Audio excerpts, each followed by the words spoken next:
I was just 7 years old the day my dad walked out of our lives. It was a rainy Thursday in late October. I remember because I had drawn a pumpkin family in class that day, mom, dad, and me, and I couldn't wait to show it to him. I ran into the house soaking wet, shouting for him, clutching the wrinkled paper in my hand. But the only thing I found was my mom sitting on the couch, her face pale, her hands shaking. "He's gone," she said. No explanation, no warning, just those two words. Gone. I didn't understand what that meant at the time. I thought maybe he went to the store, or maybe he was playing some kind of game. But then I saw the empty space in the closet where his jackets used to hang. The drawer he kept his watches in was half open and completely empty. His favorite coffee mug was still in the sink, dirty, like he had just used it that morning, but he never came back. In the days that followed, no one talked about why. My mom just cried a lot. She barely looked at me. She didn't say it at first, but the way she acted made it clear. It was like something about me reminded her of him. Something about me made her sad, or angry, maybe both. The first time she actually said the words out loud was a week after he left. I had spilled orange juice on the kitchen counter, and she just snapped. "If you weren't so difficult all the time, maybe he wouldn't have left." That sentence stuck in my chest like a splinter I could never pull out. From then on, it was like my existence was a mistake she had to deal with. Every little thing I did wrong, forgetting my lunch, getting a B on a test, leaving my shoes out, became another reason why he couldn't take it anymore. She'd say it with this coldness, this bitter tone, as if I should be ashamed for being born. By the time I turned 12, I had learned to keep quiet. I stopped asking questions about him. I stopped bringing him up. Whenever I heard other kids talk about their dads, I'd fake a smile and say I didn't remember mine much. But I did. I remembered everything. The way he used to sneak candy into the movies. The silly bedtime songs he made up that made no sense. The way he used to call me Rocket because I ran everywhere. I remembered how his hugs felt safe, how I believed, for the longest time, that he loved me. But maybe I was wrong. Maybe mom was right. Maybe I was just too much. Too loud. Too needy. Too me. By the time I got to high school, I had pretty much convinced myself that it was better not to know the truth. If my dad really had left because of me, what good would it do to dig up the past? But as I was about to find out, the past has a way of digging itself up when you least expect it, and the truth is rarely what you think it is. It all started with a box. I was 17 and helping my grandma clean out her attic after she fell and decided to move into assisted living. My mom had asked me to go through some of the old family stuff. "Whatever you don't want, toss it," she said. She didn't even offer to come help. The attic was musty and packed with boxes from what felt like 100 years of memories. I sorted through old photo albums, cracked Christmas ornaments, and yellowed report cards from when my mom was in grade school. And then I found it, a small black showbox with my dad's name scribbled on the side in faded marker. Mike stuff. I froze. It was like someone had just dropped ice water down my spine. My hands trembled as I lifted the lid. Inside were a few old receipts, a keychain I remembered him always carrying, a faded concert ticket from a band he loved, and a flip phone. One of those ancient models with the tiny screen and physical buttons. It was dusty, but intact. I flipped it open. It was dead, of course. I almost set it aside, but something stopped me, a weird feeling. Curiosity. Or maybe something deeper, like that tiny voice inside me that had never stopped hoping for answers, no matter how much I tried to silence it. I took the phone home, plugged it into an old universal charger I found in our junk drawer. I didn't expect anything to happen, but after a few minutes, the screen flickered to life. The background was a picture of me, maybe 6 years old, on my dad's shoulders. We were both laughing. My heart clenched. He had saved that as his wallpaper. After everything, he still kept that photo. I scrolled through the phone, my hands shaking. Most of the texts were from years ago. Random work messages. A few sweet ones from Lena, my mom. But then, tucked away under voicemails, was one that was never opened. The icon next to it still blinked. It was dated 2 days before he left. My stomach dropped. I pressed play. At first, all I could hear was static. Then, a voice. A woman's voice. But it wasn't my mom. Mike, it's me. I can't do this anymore. I can't keep this secret. And I know you're trying to protect her, but she deserves to know. She's old enough now. You said you'd tell her. You said after her birthday. But if you don't, I will. I'm sorry, but it's been eating me alive. She deserves the truth. You both do. The message ended there. I stared at the phone, my breath caught in my throat. Who was that woman? What secret? Tell who what? My brain scrambled for answers, but nothing made sense. The message was clearly about me. She said it after her birthday. My birthday was 2 weeks before he left. What could he have been hiding? And who was she? I listened to the voicemail again and again. Every time, I hoped it would make more sense, but it only raised more questions. I looked through the phone again, trying to find anything that might lead me to her identity. That's when I found a number saved under just one letter. C. There were only a few texts from her. Most said things like, "Have you told her yet?" Or, "I'm serious, Mike. She deserves to know." Suddenly, my entire chest felt tight. I knew this wasn't some random woman. This was someone connected to my dad, and maybe to me in a way I had never imagined. That night, I barely slept. I couldn't tell my mom. She had spent years blaming me, painting my dad as someone who didn't care. But this felt like something else entirely. Something buried. And I had to find out what it was. The next day, I skipped my last class and biked to the library. I needed to be somewhere quiet, somewhere I could think. Somewhere that didn't smell like old resentment or ring with the echo of my mom's constant sighs and sharp remarks. I sat in a corner near the computers and pulled out the phone again. I stared at the message, my mind running in circles. Who was C? I tried calling the number, but it didn't work. Disconnected. Of course. It had been nearly 10 years. I typed the number into Google, not expecting anything, but then a name popped up. Caroline Porter. That name didn't ring a bell, but the search showed she lived 2 towns over. My stomach twisted as I clicked through a few more links. She worked at a flower shop. She had a Facebook profile, but it was private. The only visible thing was her profile picture, an older woman, maybe in her late 40s, with kind eyes and dark curly hair. She didn't look like someone who would destroy a family. But then again, what did I know? I stared at her face, wondering how she was connected to my dad. And to me. That night, I couldn't eat. I couldn't sit still. I kept replaying the voicemail in my head. Her voice was soft, but urgent. It didn't sound like blackmail. It sounded like guilt, like pain. And she said, she deserves to know. I kept hearing those words over and over. It made me feel like my whole life was built on a missing puzzle piece. The next morning, I made up a lie to my mom, told her I had sat prep at school, and I took the bus to Westbrook, the town where Caroline lived. The flower shop was on a quiet corner, tucked between a bakery and a yoga studio. The sign read, "Petal and Thorn." I stood across the street for 10 minutes, just watching. I don't know what I was waiting for. Maybe a sign that this was a good idea. Maybe for someone to stop me. But no one did. I crossed the street and stepped inside. The shop smelled like lilacs and damp soil. It was warm and peaceful, nothing like the storm churning in my chest. Behind the counter, arranging a bouquet of lilies, was the woman from the photo. Caroline. She looked up, smiled politely. "Hi there. Can I help you?" I froze. My heart pounded. I tried to speak, but the words caught in my throat. She tilted her head. "Are you okay?" I swallowed hard. I found a voicemail from you. On my dad's old phone. Mike Reynolds. Her face changed instantly. It was like all the color drained from her. Her hands dropped the flowers, and she gripped the edge of the counter. What?" she whispered. "You left him a voicemail. About a secret. About me." Tears sprang to her eyes before I even finished the sentence. "Oh my God," she breathed, almost to herself.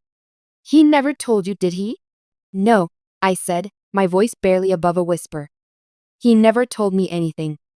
He just left. Caroline walked around the counter and gently guided me to a chair in the back of the shop. She offered me water, but I shook my head. Please, I said. I need to know the truth. Whatever it is. She sat across from me, her eyes filled with something I couldn't quite place, sadness, maybe, or regret. Your dad loved you more than anything, she said first. You need to know that. He didn't leave because of you. He left because of what he found out. What did he find out? She took a deep breath. I used to work with your dad. Years ago. We were close friends. Nothing romantic, I promise. But one day, he came to me. Completely wrecked. He had found something in your mom's things. An old letter. It wasn't meant for him to see. I leaned forward. What was in the letter? It was from a man named Richard, she said. The letter talked about how much he missed your mom. How he wished things had been different. And how he wondered what it would be like if he ever met the daughter he never got to know. My blood went cold. What are you saying? Caroline looked at me, her eyes brimming with sorrow. Your dad found out that he might not be your biological father.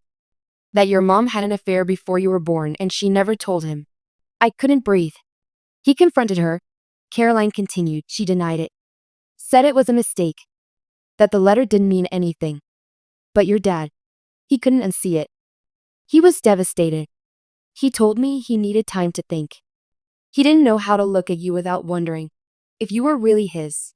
Tears burned down my cheeks, but I was his. I believe that, she said. I think deep down, he believed it too. But he couldn't get past the betrayal, and your mom. She made things worse. She blamed him. Called him paranoid. Said if he left, she'd tell everyone it was because he couldn't handle being a father. My hands were shaking, so she lied to everyone. To me. For years. Caroline nodded. I told him he needed to tell you the truth. That even if there was a chance he wasn't your biological father, he was still your dad. He loved you. He always did. But he was broken, and he didn't know how to fix it. I felt like the ground had been ripped out from under me. All those years I thought I was the reason he left. All those times my mom told me I was too much.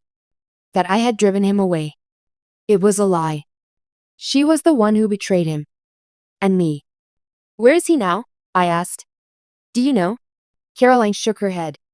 He moved to the West Coast. Tried to start over. I lost touch a few years ago. My heart ached with a pain I couldn't describe. So many lost years. So many unanswered questions. So much damage caused by one secret. But now, I finally had the truth. And I couldn't keep living like I didn't. I didn't go home right away. After I left the flower shop, I walked for over an hour, just wandering the streets of Westbrook in a daze.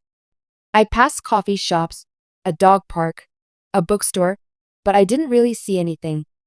My mind kept flashing back to the voicemail, to Caroline's face when I said my dad's name, to the truth she laid out so gently, but so devastatingly. My mom had lied.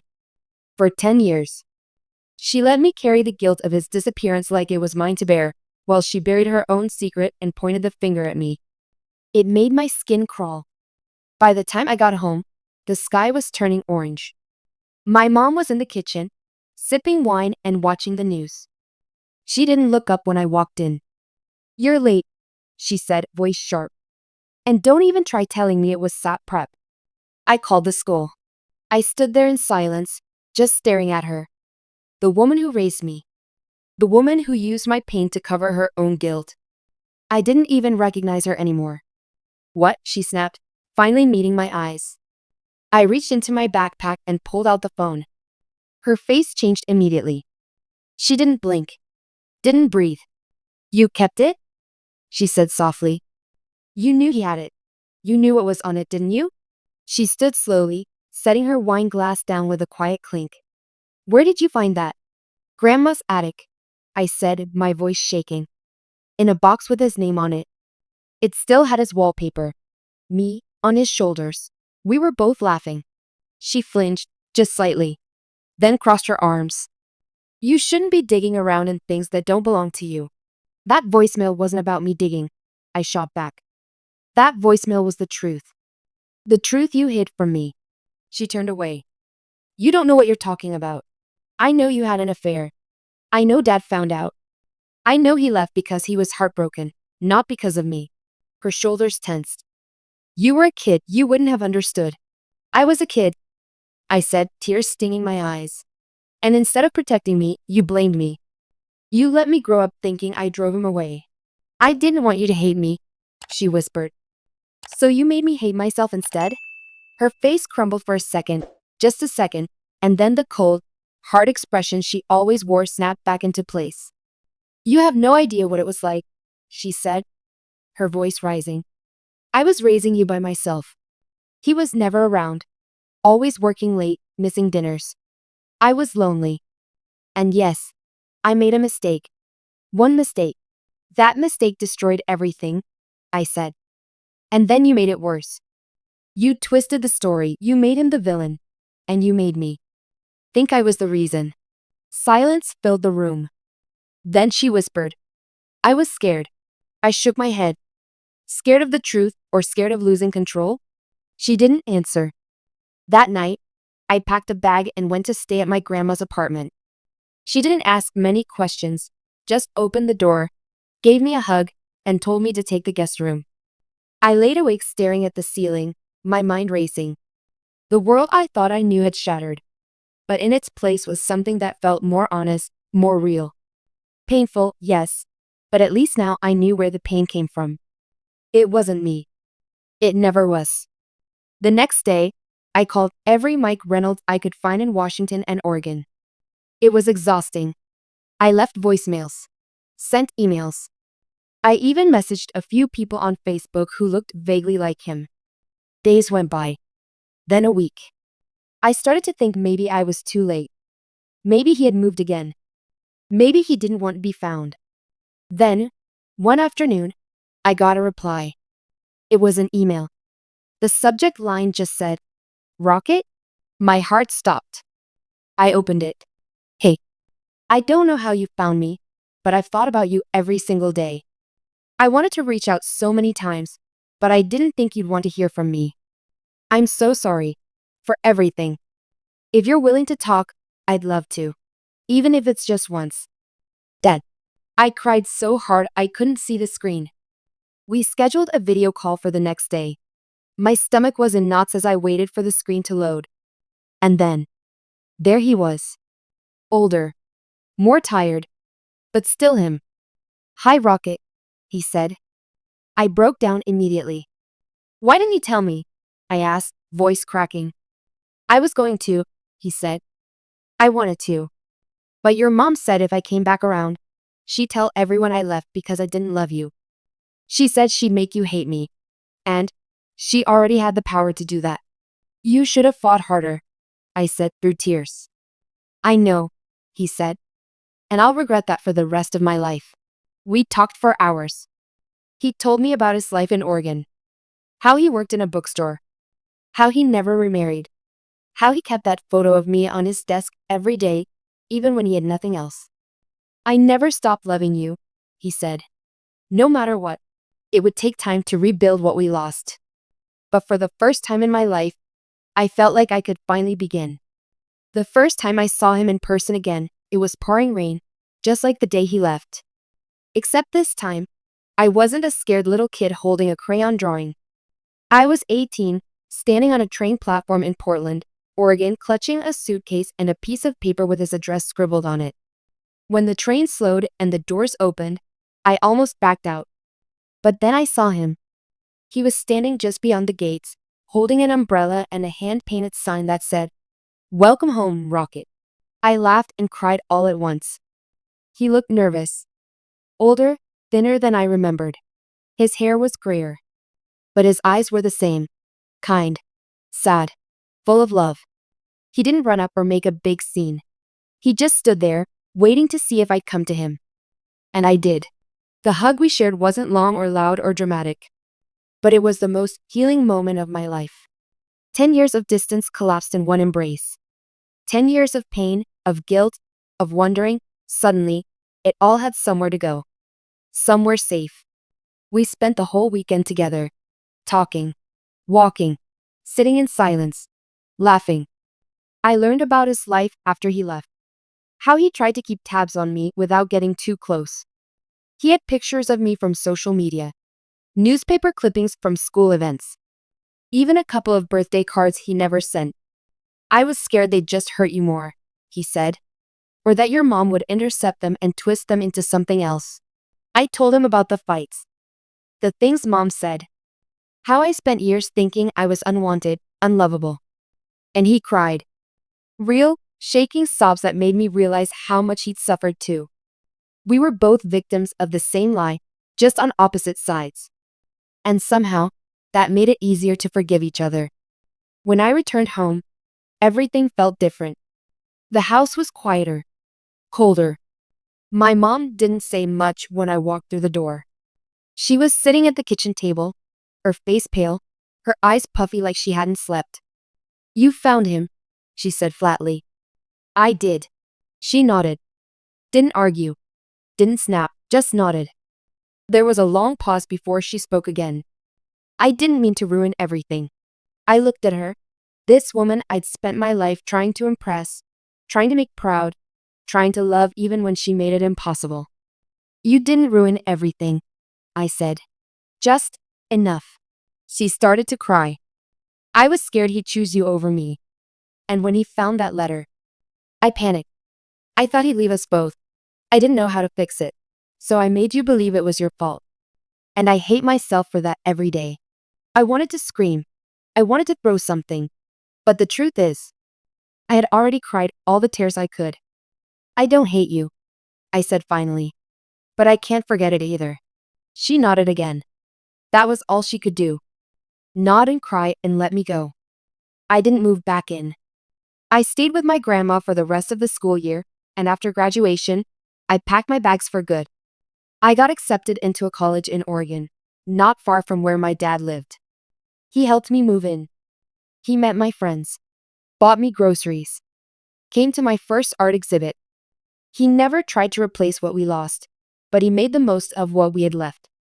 And I started to heal. The truth didn't just set me free, it helped me find myself. For so long, I thought I was broken, that I was the reason everything fell apart. But now I know. The blame was never mine. It belonged to secrets, to fear, to the people too afraid to face their own mistakes. I started writing again, something I hadn't done in years. Stories, poems, letters I never sent. I even wrote an essay about finding my dad's voicemail and submitted it to a national youth writing contest. It won first place. My mom came to the ceremony. We didn't hug. We didn't cry. But she stood in the back, clapping softly, tears running down her face. Maybe one day we'll talk more. Maybe not. But I've learned that closure isn't always about getting an apology. Sometimes, it's about reclaiming your voice, telling your story, choosing peace over the silence you were handed. The last time my dad and I walked together along the beach, he stopped and pointed out into the ocean. You were always running, he said. Even as a little kid. You'd chase waves, birds, anything that moved. I used to call you Rocket because you never stayed in one place. I smiled. I think I was always running toward the truth, I said. And for the first time in my life, I felt like I had finally caught it. I wasn't the reason he left. I was the reason he came back. And that was more than enough. About 6 months after I moved into my college dorm, my grandmother passed away peacefully in her sleep. It hit me hard. She was the one person who never asked me to choose sides. The one who opened her door when everything else in my world was falling apart. She never demanded answers, never forced apologies, just offered a soft place to land. Losing her felt like losing the last stable piece of my childhood. A few weeks later, I got a package in the mail. No return address, just my name handwritten on the front in blue ink I recognized instantly. It was my mother's handwriting. Inside the box was a small velvet pouch and a sealed envelope. The note on the front of the envelope simply said, "For when you're ready." I almost threw it away. Part of me still resented her. Part of me didn't want anything from her, especially not some letter filled with more excuses or guilt. But after an hour of pacing my dorm room, I sat down at my desk, opened the envelope, and read it. Dear Rocket, yes, I know you hate that nickname, but it was the name he gave you, and somehow it still feels more yours than any I ever used. By the time you read this, you've probably already figured out everything I tried so hard to hide. You've probably pieced together who I was, or who I wasn't, as your mother. And for that, I'm sorry. Truly. There are no good reasons for what I did. Only selfish ones. I wanted to keep my mistakes in the past. I wanted to pretend I was the kind of mother who could hold it all together, who didn't make life-shattering decisions. But the truth is, I was scared, and I took that fear out on the one person who never deserved it. You. Every time I saw you, I saw my own guilt reflected back at me. And instead of healing that, I fed it. I let it poison us both. I told myself it was too late to fix things. That you were better off thinking your father was the villain. But that was just me taking the easy way out, again. I know you probably don't want to hear this, but your father was a good man. He loved you with everything he had. And he wanted to stay. I made that impossible. I gave him an ultimatum I never should have given. And when he walked away, I told myself I had won. That I had protected my secret. But I didn't win anything. I just lost both of you in different ways. In the velvet pouch is something he left behind. He gave it to me the day he walked out, and I couldn't even look at it for years. But I think it belongs to you now. I don't know if you'll ever forgive me. I don't expect you to. But I hope someday you'll understand that my silence came from cowardice, not hate. And I hope wherever your path takes you next, it's one where you no longer carry the weight of my sins. Love, Mom. My hands shook as I opened the velvet pouch. Inside was a small silver pendant on a chain. On the back, engraved in tiny lettering, were the words, "For Rocket, never stop running toward who you are." I stared at it for a long time, clutching it in my hand like it was made of glass. That night, I wore it for the first time. And even though it didn't erase the pain, even though it didn't undo what had been done, it felt like a quiet kind of peace. A reminder that even in the most broken stories, there's still space for healing, for grace, and maybe even for love to find its way back.